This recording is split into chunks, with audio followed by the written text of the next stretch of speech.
What is up, guys? It is Nick, and we are finally back on the channel. Gonna be trying here in 2022 to get as many videos out, especially for WTA. I will have a video covering the national championship for football, and then we'll have, sparse videos for other sports as we advance baseball, basketball, as I have time and as I see kind of appropriate. But we've got our first WTA event. I'm going to try to cover as many WTA events as I can.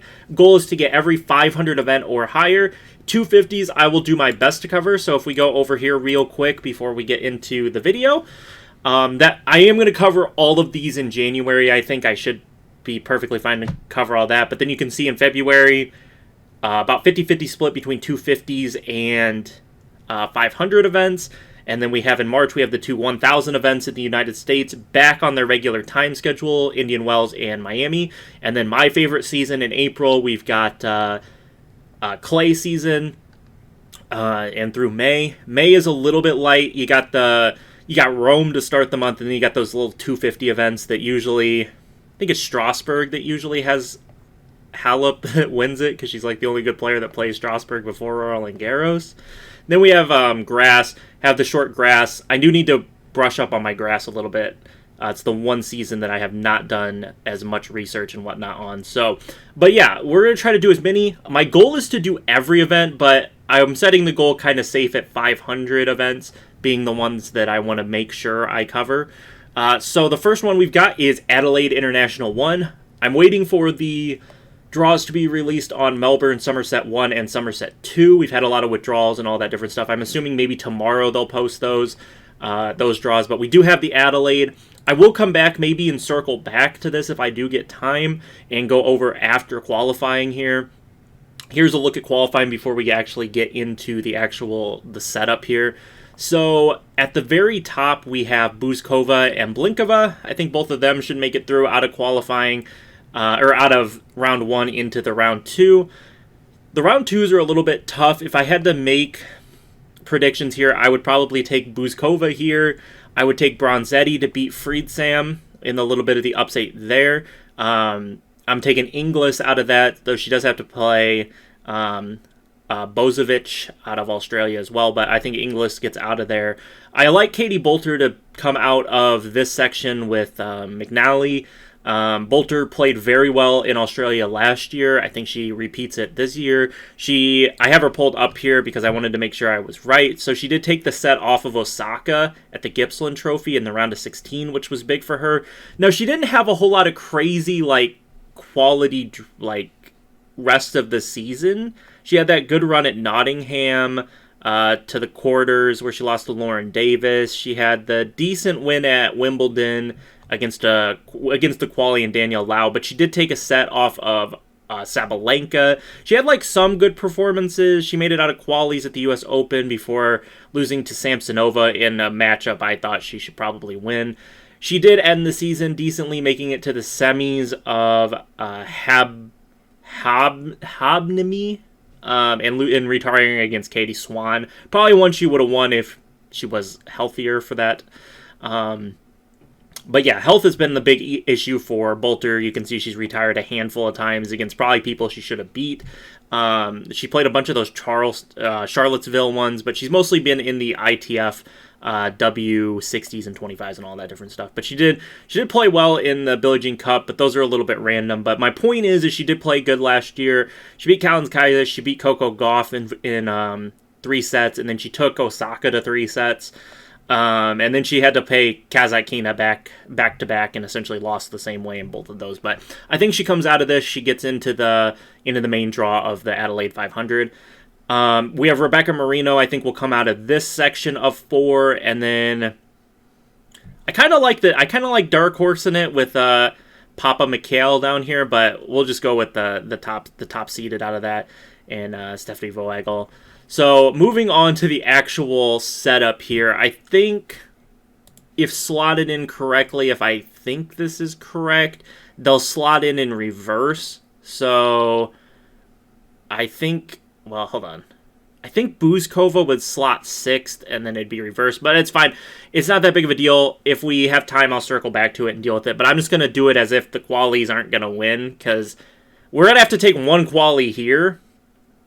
but that's all right. We'll go through it and we'll see. So we've got top seeded Ash Barty making her return. She should be the freshest person on tour. She skipped other people, but she should be the freshest of the top players. She skipped Guadalajara to go back home to Australia and prep for the Australian Open. She gets a free pass into round 2. And the only other bye that occurs in this tournament is for Aryna Sabalenka, the number 2 seed. Did not have the greatest showing for her at Guadalajara. Thought she was a little off. She got a little frustrated, which is one of the big things with her, but she'll get the free pass into round 2. She's got the easier of the draw, in my opinion, as her toughest competition really is probably Svitolina. I know Sakkari's down there, but I like Svitolina's all-around consistent game more than Sakkari's power game. Though Sakkari is consistent, I do prefer Svitolina's game against Sabalenka a little bit more. But we can hop right into this. So Ash Barty gets the free pass. Coco Golf gets the qualifier. I think she should be able to handle any of the qualifiers. I think it will be fun if they put Katie Boulter in as the qualifier against her. But I think Coco Golf gets through. But it'd be fun to see 2 years in a row if Katie Boulter can pull off the upset against Coco Golf. We have Ayla Tamjanovic and Heather Watson. I think Tamjanovic gets it done fairly easily. Kennen makes her return. It's a good thing she gets a quali to start off with, because I don't know how she would do if she had a tougher opponent. Like, Paula Badosa gets Victoria Azarenka. Like, if Azarenka was playing Kennen, I think Kennen gets knocked out right here.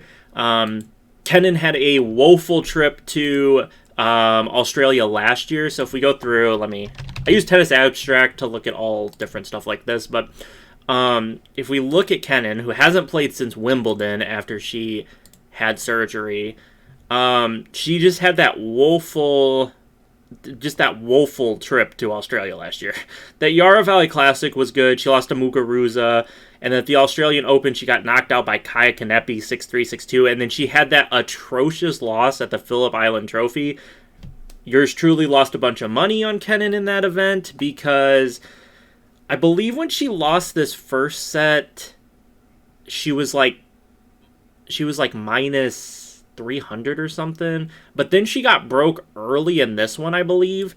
So I was able to bet it then, and then when it went to 7-6, I think I won money back because I bet her to win 7-6, but then she lost. Or no, wait. I don't remember how this went. When she lost, I won this because she won this. She won 6-2 to start. So I bet the 7-6 here on Kennen, and she lost. That's where it was. I lost a 7-6 on Kennen there, and then I bet Kennen to win after she went down a break here, which I believe she got it back on serve, and then she got broke again. So that was just a nightmare for Kennen. But yeah, she came back. She played not great. Miami, she lost to Jabbar. Then the Lauren Davis loss was bad. The Kontaveit loss, now that we look at it nowadays, not bad. Neither is the Krejcikova one. Those aren't bad. She played very well at Roland Garros again. She beat Ostapenko, Baptiste, and Pegula before getting beat by Sakkari in the round of 16. No big deals there. And then she sat out all the way to Wimbledon, wasn't 100% at Wimbledon, and got knocked out by Brangle. She is not the reigning Australian Open champion, but 2 years ago she did win the Australian Open. I think she'll be fine. She'll definitely beat the quali, I think. We'll see. Tamjanovic will be a tough matchup for her, but we move on to the rematch. We've got Paula Badosa against Victoria Azarenka. Paula Badosa played a bunch of tennis last year. She had that world-class final against Azarenka at Indian Wells, and then, they talked about having their rematch. They were talking about Indian Wells, but they're going to get their rematch here at Adelaide. So I'm actually going to take the upset here and take Victoria Azarenka to beat Paula Badosa. I think Badosa, she had a lot of pressure on her last year. She played very well at the beginning of group play at Guadalajara, and then she just kind of looked worn out at the end of Guadalajara. I think she's she's one of the top players, and she's going to be very good eventually. She's very good now, but you know what I mean. I think Victoria Azarenka gets her revenge here. Azarenka probably should have won at Indian Wells. She kind of gave that away to Badosa. So I think Victoria Azarenka knocks out Paula Badosa here. I think Paula Badosa, once again, has the better season than Azarenka, but I think she gets the better of her here. Kvitova looked worn out and tired at the end of last year. I think she got a much-needed rest. She didn't make the finals in Guadalajara, and so I think that helps her out. She'll be rested. She's one of the older players with Azarenka. They both got their rest fresh into the new year. I like both of them there. Next, we have Leila Fernandez against Ekaterina Alexandrova. Alexandrova, one of those players that I've watched a lot. I like Leila. I've been a fan of Leila since like COVID year. I was a big fan of her. And so I'm taking Leila to beat Alexandrova. I do like Alexandrova. She's got one of the better serves on the women's side. But I think Leila gets it done. Swiatek gets quali. Iga should have no problem advancing. That sets up a real fun round of 16 matchup against Leila Fernandez. There is 30 entrants into this tournament, with the 2 top seeds getting the buys. So next we have Rabacana against Storm Sanders. Storm Sanders getting the wild card for being, I guess I should have said that about Priscilla Hahn too, getting the wild cards for being Australian.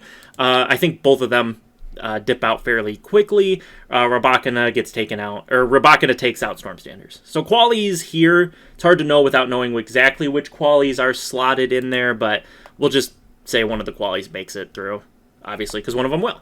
Next, we have Shelby Rogers against another quali. So this is where it gets a little bit interesting. There are a couple qualities that I would like to maybe potentially beat Shelby Rogers. I like Marie Buskova. Maybe Inglis, maybe not. Maybe Katie Bolter, Rebecca Marino.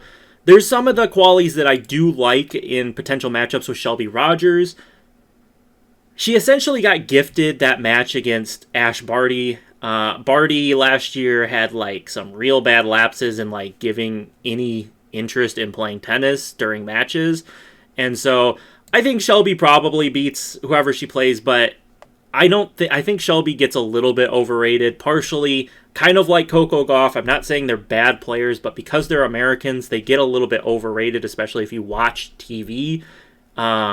If you watch like the tennis channel, they talk about them like they're way better than they actually are. Sakkari against Zidansek. I like Sakkari. Like I already said with Svitolina, she's very consistent at making like round of 16s, quarterfinals. I mean, if we can go, we'll go look real quick. Svitolina.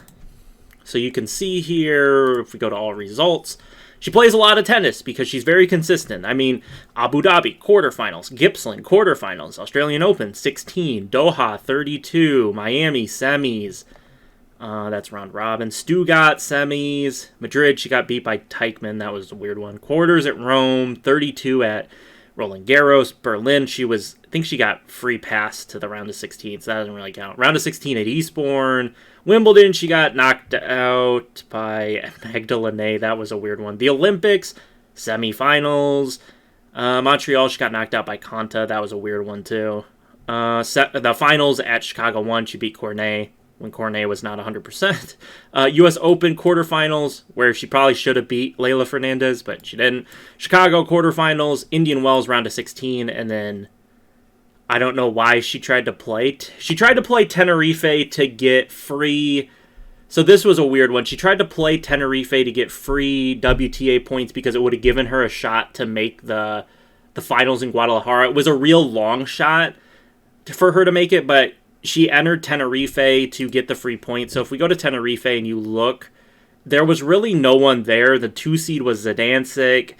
Ann Lee ended up winning that tournament. That was just a weird tournament that she tried to enter to get the free, I believe it was 125 points. I don't even believe it was a 250 event. I think it was 125. I might be wrong, but yeah, she tried to enter that to get the free points, and then she lost. So that was just a weird one.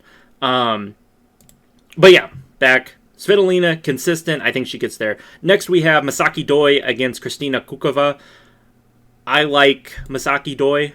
Some of the Japanese players and a lot of the Asian players, we'll say a lot of the Asian players, they're kind of weird. they can be really good one tournament and then really bad. Like Shu Zhang can be really good one tournament and really bad the next tournament. Next, we have Chloe Paquette against Kaia Juvon. Kaia Juvon, one of those players that I have bet a lot on, just because her line is usually very bettable. It's in the minus 110 to 140-ish range usually. So she's a very bettable player, but I think she gets the job done here. She does a great job at winning those matches that she should win against equal competition. So, into the round of 32, I'll try to speed this up a little bit. I know we're already at like 15 minutes of recording time here. So, we've got Ash Barty against Coco Golf. I like Ash Barty at home. I think she should be fully rested. She should be mentally prepped. She had, like I said, she had a lot of mental like lapses mid-tournaments last year. Not even like mid-tournaments, but like mid-matches where she would be like smoking someone, and then all of a sudden she would get like kind of lost in like her own world. Like it was so easy that that she like just didn't need to try. Because I mean this is just, look at that. I mean, that's just wild. But there was the match against Jill Teichmann. Where was it? It was not that one. Is there a different one with Teichmann? Or was it that one? There was one point in like this Teichmann match where I think it was like for 2 games in the Teichmann match she looked fine, and then she kind of got a little mentally lost there. There was like I said, there was the Shelby Rogers at the US Open where she got kind of lost mentally. The Olympics against Sorribes Tormo. There was the Sabalenka one where she just didn't look like she was participating in the match in the first set, and she kind of regained, and then it was just kind of a fair third set. There was the Badosa one in Charleston, the Danielle Collins one in Adelaide. She just looked like she was mentally out of it after the Australian Open quarterfinal loss to Mukova. So it was kind of whatever for Ash there, but I think she'll be focused, ready to go for this one. Then we have Kennen and Tom Yanovich. I think Kennen gets through. She probably falls to Barty, which I'll go over, but I think she has enough game and she'll be mentally prepared enough. It is kind of just dependent on her health, but I think she'll be mentally prepared enough to beat Tom Yanovich. Next, we have Kavitiva and Azarenka, 2 of the older players that are still really good. I like Kavitiva earlier on in the season when her serve seems to be a bit better. Before she plays a lot of tournaments, so she gets a little bit worn down. Her serve goes from like peak to like still good but not great. Fernandez and Swiatek. I love Swiatek in general. She's not one of my favorite players, but she's one of the more consistent winners on tour in the event she plays. I think she takes care of Fernandez. I do like Leila. I think she'll have a great season, but I think Swiatek gets the best of her in the round 2. I think Rabacana takes care of whoever the quali is, so it doesn't really matter who the quali is there. We move on. Sakari, I already said my things about Shelby Rogers, that I think the quali has a great shot against her. Because while I think she has a fine game, it's kind of not like good enough, I think, to be consistently great. It's just good enough a lot of the time. Already said with Svitolina and Sabalenka that I think they'll meet up because Sabalenka's toughest test will be Svitolina. It'll be close there with Kaia Juvon. I don't know how into it Sabalenka is going to be. She kind of looked like she was out of it at Guadalajara. She just didn't play well. She made a lot of unforced errors. So how into it is she going to be to start this before the major will be key. But I think she'll be ready. She'll be fine enough to beat Kaia Juvon. So moving on, Barty Kennen. I think it's just a little bit too much for Sofia Kennen right now with her health and fitness and all of that different stuff. I think it'll take a little while. Maybe by the time we roll around back to the States for Indian Wells and Miami, she'll be fully fit and she'll be in good form. But as of right now, not knowing where she is, we're just going to go with Ash Barty. Make it easy. Kavitiva and Swiatek. I like Kavitiva. I know it's going to be kind of a weird pick. She's unseeded in this event. I like her against Swiatek early in the season. She's had all this good rest. Swiatek obviously way better on clay than she is on hardcourt, though she did play very well on hardcourt last year. I think Kavitiva comes out early in the season and plays very well and takes out Swiatek. Moving on, I like Sakari to beat Rabacana. Sakari played fairly well at Guadalajara. It was a little bit weird. She probably should have done a little bit better than she did. But she played fine enough for me at Guadalajara. Don't have any kind of concerns there like I do with Sabalenka. But Sakkari also one of those consistent players, like her on hard court. And so have her beating Rabacana. That sets up Svitolina and Sabalenka. I want to take Svitolina, but I think Sabalenka's power gets it done. I think she will mentally reset and refocus. She'll be fine for this tournament, which sets up a nice Final Four of Barty, Kvitova, Sakkari, and Sabalenka. I think we do get the top 2 seeds. They get those buys. They get a little bit of a rest, and they get a fairly easy pass. I think Barty has fairly easy path, whether she plays Swiatek or Kvitova or Azarenka or Fernandez. Any of those 4, I think Barty just has a fairly easy path. She's going to be mentally focused and reset. It's in Australia. I think she'll be good to go. And she gets to face off with the other top seed in Sabalenka. I think Sabalenka's power outdoes Sakkari's, and we get the matchup of the 1s and the 2s. Pretty boring. Won't always be like this, but I think here we get Barty, Sabalenka, and then I think we get Ash Barty returning, rising to the top, and I think we get the Barty win. She's by far, in my opinion, the best women's tennis player right now. It's just how focused can she always be. Like with Shelby Rogers, I just think she has lapses of concentration and just caring, and then it's just a question of if she can lock it back in time to actually get the wins. And like with Shelby Rogers, she couldn't. I think for this event, at least she will be fully locked in, 100% ready to go, mentally there. She might straight set everybody out of here. And so that's first look for Adelaide. I'm going to try to figure out different ways, and then we'll go over, try to get to like day-by-day breakdowns of like different matchups that are happening that day, bets to make and stuff like that. But for now, that's the first look for Adelaide. I will try to come back maybe after qualies are done. I believe they occur tonight. Let's see. Qualies. No, they occur tomorrow. I think they occur tomorrow night. Like tomorrow night.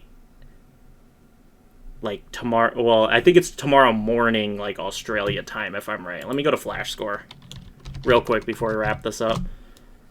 So, tennis... WTA singles. Okay, yeah, it's it's tonight. It's 7th. That's what I thought. 7:30 tonight. Those start. I will try to probably watch those if I can find a stream for them, and then we can come back and try to talk about them tomorrow. We do have the ATP stuff. I don't know. I might try to do some ATP stuff, but it gets all the coverage. The WTA is stuff I want to cover. So, yeah, that's gonna do it. Hopefully, I'll be back tomorrow. We can go over the summer sets. If those get done tonight, I'll try to record them tonight and release it tomorrow morning. But yeah, thank you guys. I'll see you guys all tomorrow. Peace.